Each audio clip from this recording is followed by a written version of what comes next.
क्या ये बात सच है कि हर कामयाब मर्द के पीछे एक औरत का हाथ होता है? अब तो मुझे सच सच बता दो कि तुमने चोरी की थी या नहीं। लेकिन बेगम मैंने दूसरी शादी करनी क्यों है?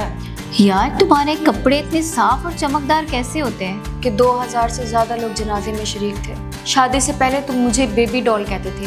अच्छा सर, आप ये बताएं, लिखने लिखाने के अलावा फारिग वक्त में आप क्या करते हैं?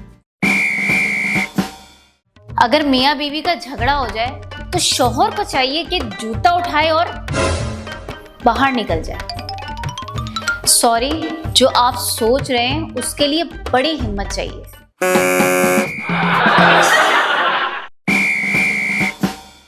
अम्मी, हाँ क्या ये बात सच है कि हर कामयाब मर्द के पीछे एक औरत का हाथ होता है? हाँ, ये बात 100% सच है। तो अम्मी, हमें पढ़ाई में टाइम वेस्ट करने की बजाय उस औरत को नहीं ढूंढना चाहिए?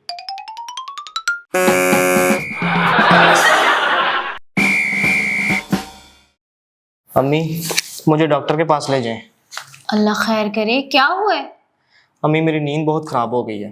वो कैसे? क्लास में 3-4 बार मेरी आंख खुल जाती है। अच्छा,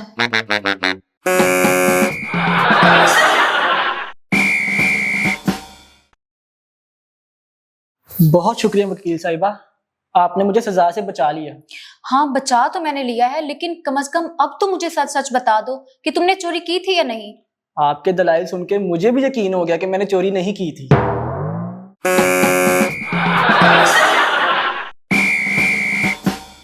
बात सुने, आप दूसरी शादी तो नहीं कर लेंगे?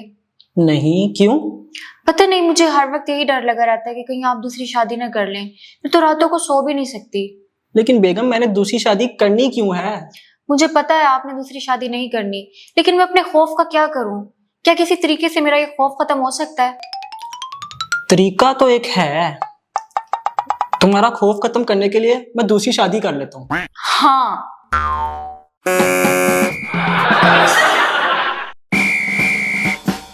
यार तुम्हारे कपड़े इतने साफ और चमकदार कैसे होते हैं? कोई नया वॉशिंग पाउडर इस्तेमाल कर रही हो? नहीं, ये सारा कमाल तो डंडे का है। हैं? तुम आज के दौर में भी डंडे से कपड़े धोती हो? मैंने ये कब कहा? तो फिर कपड़े तो मेरा शौहर धोता है, मैं डंडा लेकर उसके सर पर खड़ी रहती हूँ।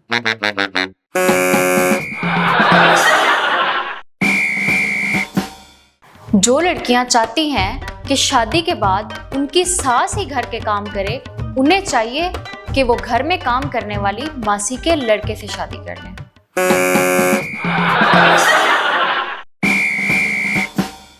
यार मैं तो दुआ करती हूँ कभी किसी पर कोई परेशानी ना आए, बहुत तकलीफ होती है। क्यों, तुम्हारे साथ कुछ हुआ है? हाँ, कल मैं और मेरे शौहर बाजार जा रहे थे। रास्ते में गटर खुला हुआ था, उन्हें पता नहीं चला और वो उसमें गिर गए। ओहो, तो फिर क्या? आधे घंटे तक बेचारे चीखते चिल्लाते रहे। अल्लाह रहम करे। अब कैसी तबीयत है उनकी? अब तो ठीक है। मैंने सुबह गटर में झांक के देखा था, कोई आवाज नहीं आ रही थी।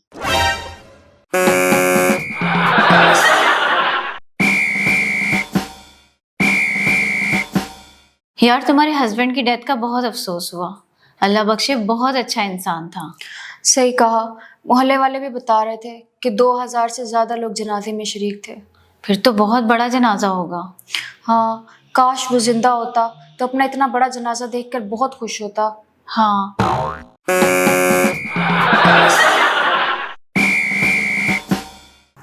तुम्हें याद है शादी से पहले तुम मुझे बेबी डॉल कहते थे हाँ, और मंगनी के बाद बारबी डॉल कहते थे। वो भी याद है मुझे।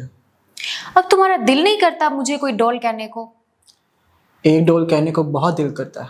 अच्छा, कौन सी डॉल? पेनाडोल।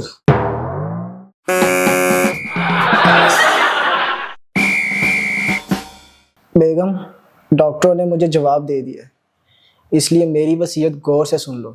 डिफेंस वाली 15 कोठियाँ बड़े बेटे को दे देना, कैंट वाले 4 बंगले दरमियाने बेटे को दे देना और शहर वाले 20 फ्लैट छोटे लड़के को दे देना। ठीक है, तुम अभी चुप करके सो जाओ। आपके शौहर कितने अमीर और कितने अच्छे हैं ना, अपनी सारी जायदाद बांट दी। अमीर कहाँ का, ये घरों में दूध पहुंचाता है।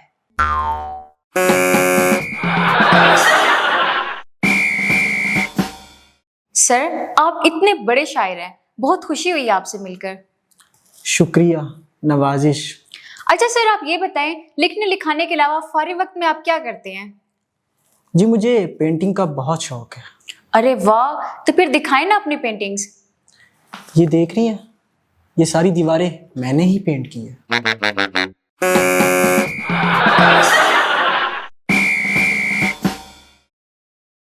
मैडम।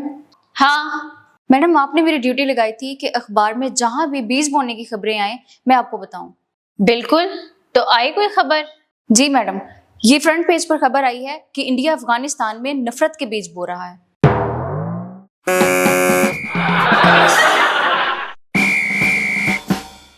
राइमा, तुम्हें पता है मेरे शौहर एक नंबर के खड़ूस हैं, हर वक्त मुझे चुड़ैल चुड़ैल कहते रहते हैं। अच्छा, लेकिन मेरे शौहर तो मुझे हर वक्त परियों की रानी कहते हैं। अच्छा, तो तुम उन्हें किसी आई स्पेशलिस्ट को क्यों नहीं दिखाती? हाँ मैं भी सोच।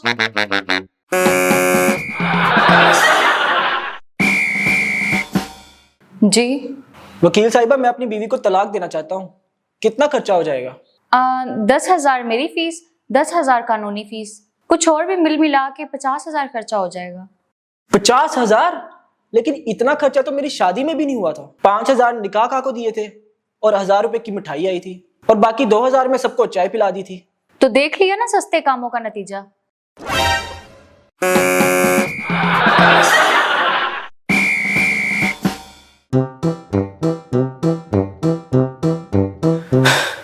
क्या हुआ, इतना हाँफ क्यों रहे हो?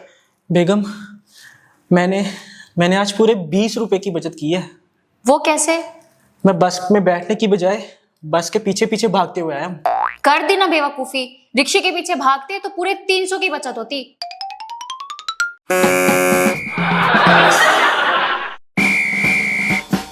कुछ बॉयफ्रेंड इतने गरीब होते हैं कि उनके मोबाइल पर एयरप्लेन मोड की बजाय साइकिल मोड आ रहा होता है।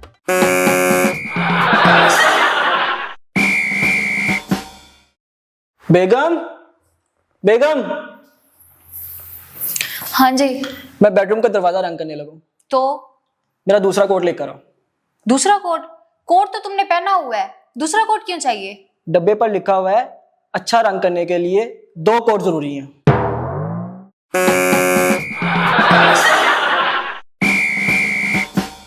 तुम पर इल्जाम है कि तुमने बस में साथ बैठे हुए मुसाफिर की जेब काटने की कोशिश की। बिल्कुल गलत। मैं तो सिगरेट सुलगाने के लिए उसकी जेब में से माचिस निकाल रहा था। तो ये कौन सा तरीका है? तुम उससे माचिस मांग लेते। नहीं, अम्मी ने मना किया हुआ है कि सफर के दौरान किसी गैर बंदे से बात नहीं करनी।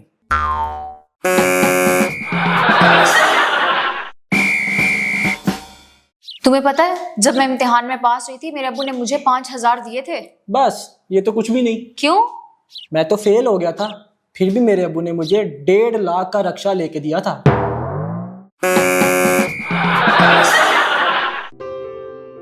Thank you so much for watching. यहाँ एक और वीडियो मौजूद है, इसे भी देखिए और हमारे चैनल को सब्सक्राइब करना बिल्कुल मत भूलिएगा।